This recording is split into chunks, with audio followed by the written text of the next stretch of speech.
Isang mapagpalang araw po sa ating lahat. Ako po si Sheila May V. Villanueva mula sa BSHM 1I.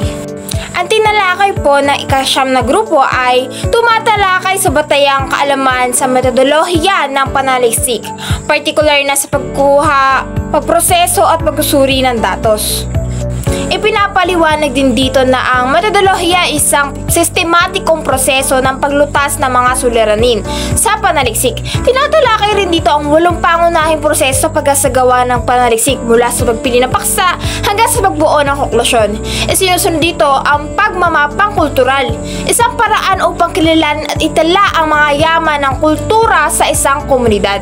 Ipinapaliwanag din ang pagsusuring nilalaman or content analysis kung tawagin na gumagamit ng sistematikong pamamaraan sa pagsusuri ng komunikasyon.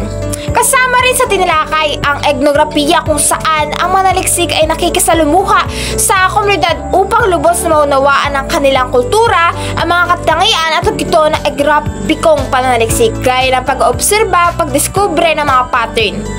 Tinalakay din natin ang discourse analysis, text analysis, at iba pa na mga paraan ng pagsusuri ng usapan, teksto at interaksyon sa komunikasyon. Kasama rin dito ang pagmamasid bilang paraan ng pagkuha ng datos kung saan maaaring aktibong makibahagi o tinatawag na participant observation o maging tahimik na tagamasid, non-participant observation. Tinalakay rin dito ang case study bilang isang masusing pagsusuri ng isang particular na kaso o pangyayari. Sa huli, ipinaliwanag ang aksyong pananaliksik na nakatuon sa paglugtas ng problema sa isang kontesto ng komunidad.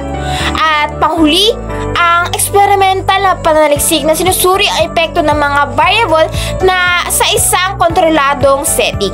Sa kabuuan po, ang aralin ay nagpapakita ng iba't ibang pamaraan ng pagkuha, pagproseso at pagsusuri ng mga datos sa pananaliksik upang makabuo ng malalim at makabuluhang pag-unawa sa mga sinasaliksik na paksa.